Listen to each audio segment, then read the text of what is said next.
안녕하십니까. 마음의 초능력 있다. 저자 김종우입니다. 지금 날씨가 장마철이 접어들었습니다.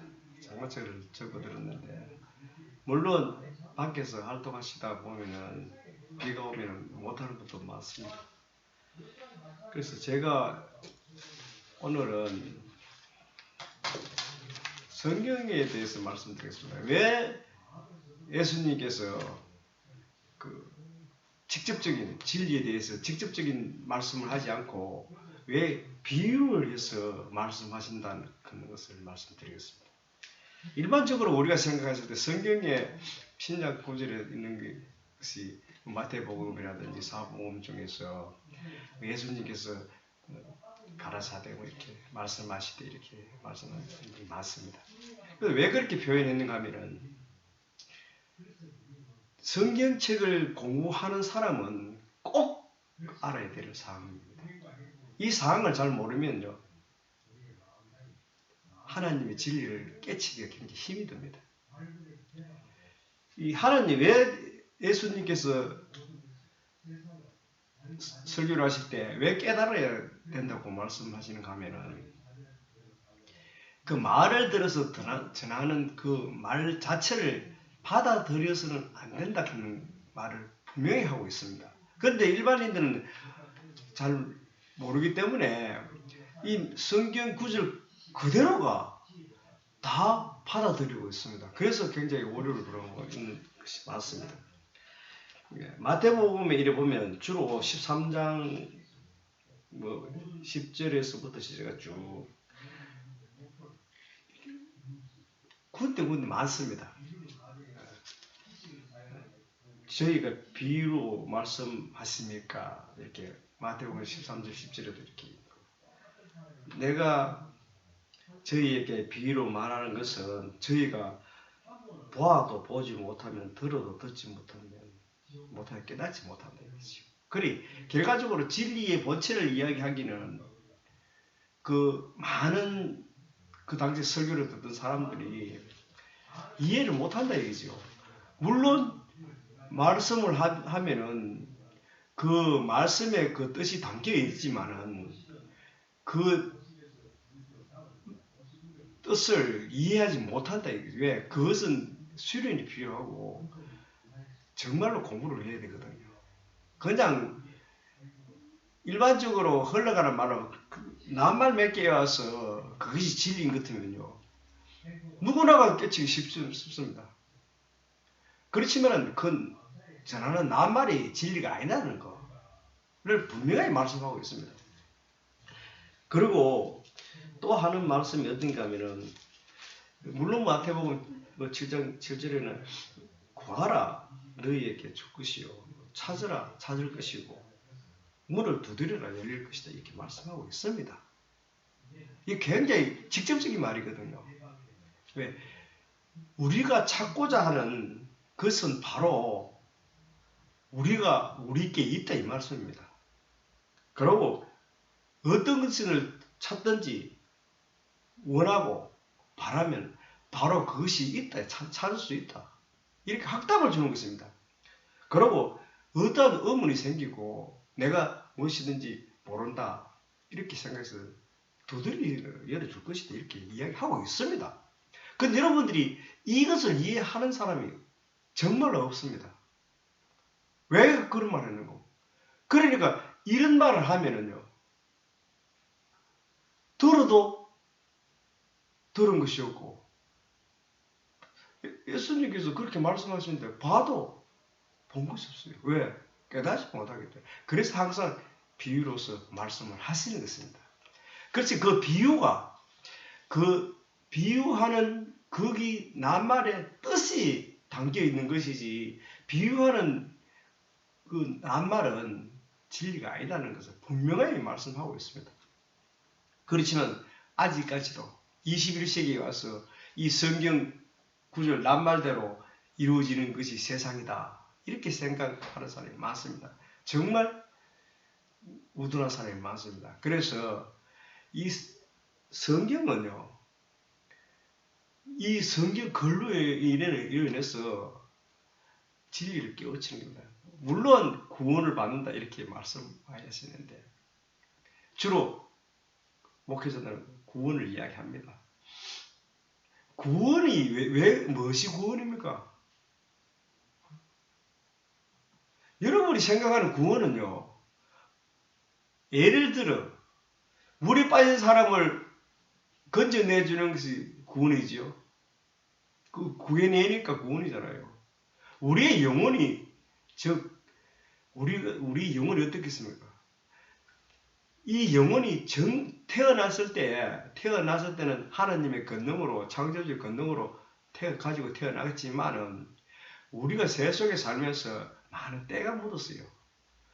그것을 본래의 권능을 가진 자리로 즉, 내 의식이 세상의 모든 만물에 치우쳐서 막 빼앗겼던 것을 다시 본래 자리로 돌아가게 하는 것이 구원입니다. 죽은 사람이 생명이 다시 살아나서 하늘나라에 올라가는 것이 구원 아니고요. 그리고 구원은 뭐냐? 나의 죽었던 의식, 마음, 영혼, 정신이 비폐되고 찌들고 정말 세상 물욕에 치우치고 명예에 치우쳐서 그 찌들었던 그 정신과 영혼을 바르게 세우고 본래 자리로 돌아갈 수 있는 것이 구원입니다. 정말 구원은요, 벌로 서는 게 아닙니다. 교회에서만 구원이 있다. 딴 데서는 구원이 없다. 주로 이렇게 교육을 하고 있습니다. 나쁘다는 말은 아닙니다. 왜? 교회를 전파하기 위해서 그렇게 할 수 있지요. 있지만은 그래도 올바른 말을 해줘야 된다는 것이죠. 그 올바른 말은 구원이 없는 데가 어디 있습니까? 자기 부모가 자식을 사랑으로 보담아서 훌륭하게 키우고 올바르게 키우면 그것도 구원입니다. 왜? 사악한 무리에 빠지지 않고 나쁜 행동을 하지 않고 착하고 건전하게, 또 그렇게 해야만이 창조주의 권능을 발휘할 수 있지요. 그래서 그것도 구원할 수 있는 거예요. 그래, 자식을 키우는 부모도 구원을 할 수 있고, 또 사회의 지도자들, 훌륭한 지도자들도 일반 국민들을 구원할 수 있습니다. 왜? 마음이 의지지 못하고 또 마음이 사악한 사람들 갖다가 착하게 만들 수 있고, 또 자기가 절망했던 거, 이런 분들을 용기를 줘가지고 다스려서 훌륭하게 사람을 만들 수 있고 그렇잖아요. 그런 것이 다 구원입니다.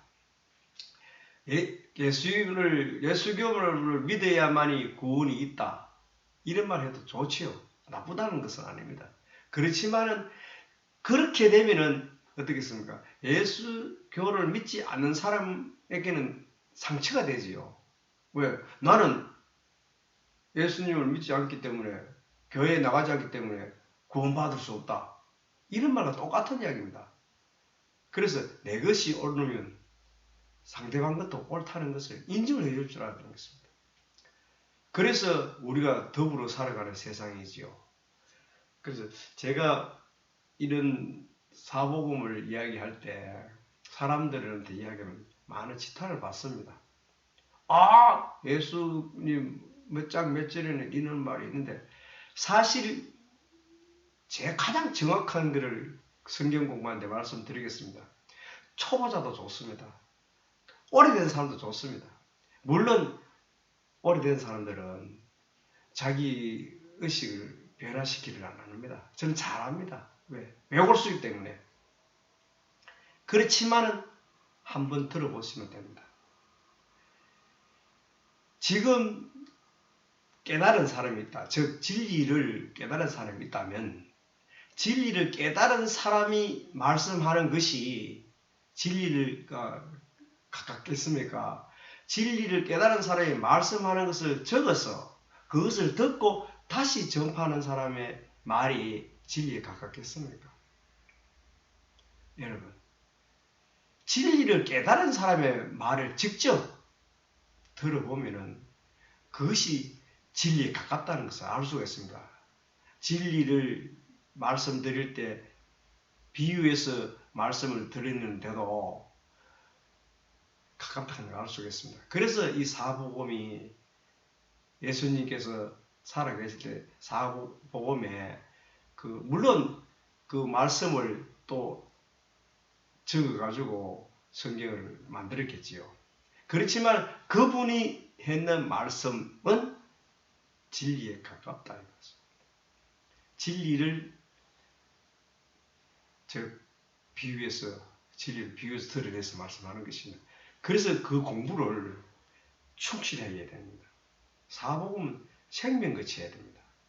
그리고 예수님께서 직접 말씀하시는 것은 정말 한 자라도 버릴 수가 없지요. 그런데 그 외의 말, 이렇게 누구 계시록이든지 뭐 이런 쪽 있잖아요. 그런 말은 예수님의 제자잖아요. 그죠? 그런 분이 하시는 말씀과 또 예수님이 태어나시기 전에 또 그런 분이 하시는 말씀에는 차이가 많습니다. 그런데 어떻게 되느냐? 우리가 지금 어떠한 진리를 공부함에 의해서 신비스럽고 또 묘한 그런 것만 자기 마음속에 담아요. 그리고 그것만 가지고 자꾸 설교를 하고 전파하기 때문에 성경의 글귀를 이렇게 전하는데 오류가 발생하는 것입니다. 그래서 종교인들이 우리 지금 코로나가 이렇게 발생돼서 이런데 제일 지금 문제가 되는 게 종교 집회잖아요. 그래서 우리가 진리를 공부하는 사람은 올바른 공부를 해야 된다는 거. 정말 이거 중요한 이야기입니다. 물론 교회에 가서 목사님들이 설교를 하면은 아름답고 찬란하고 이런 말만 합니다. 하지만은 그 말 속에서는요, 참된 진리가 없습니다.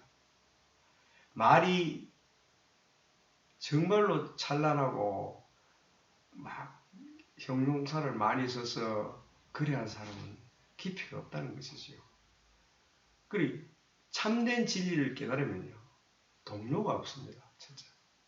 그리고 이 세상 모든 것이 볼 때 진실한 진리의 바탕의 지혜로 보니까 이 세상이 정말로 천국이지요. 내가 살아가는 이 삶이 너무나 행복하고 너무나 기쁘고 너무나 축복된 삶인 것입니다. 그러한 것을 깨우칠 수 있도록, 그러한 것을 스스로 느낄 수 있도록 교회에 예배 드리러 갔으만이 그것을 느끼는 것이 아니고 일상생활하면서 그 한의와 기쁨, 영광을, 축복을 누릴 수 있는 수도인이 되어야 되는 것입니다. 그러한 종교인이 되어야만이 진실한 종교인이지요. 자기네들끼리만 모여서 자기 것만 온다고 속닥이고 그 반대편에 가서는 막이고 뭐 이렇게 온갖 속된 말을 하고 앉았습니다. 옆에 있기도 소름이 끼칠 정도입니다. 그렇게 이야기해서는 아니 된다는 것이 왜? 입으로 죄를 짓는 것입니다. 물론 자기가 믿는 종교에서 비교해서 저쪽 종교를 비방하지만은 자기 쪽에서는 죄가 안 된다고 생각하고 있지요.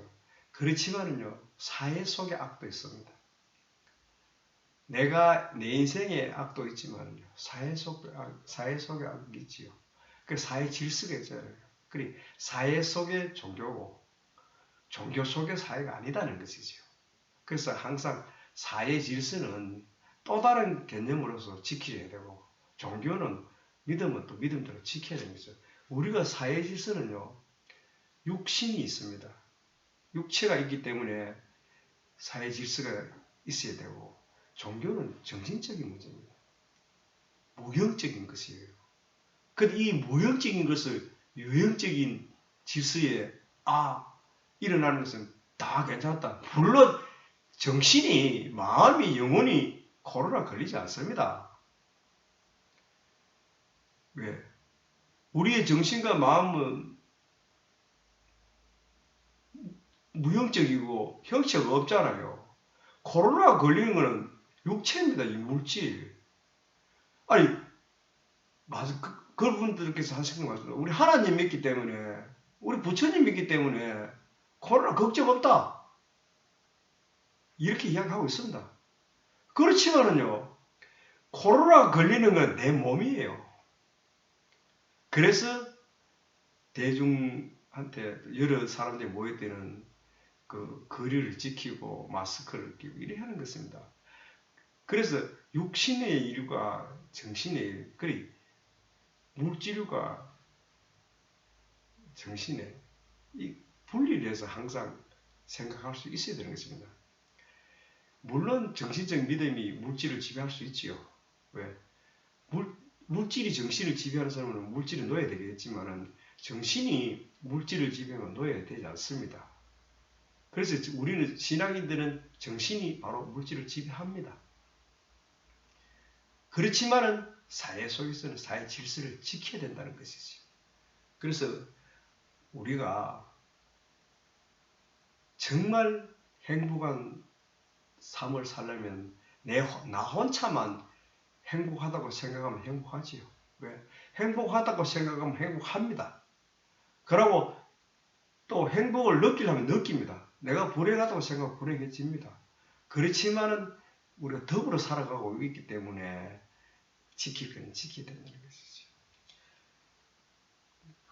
성경을 이해하는 데는 정신적으로 무형질적인 것에 관점을 둬서 이해해야 되는 것이 많습니다.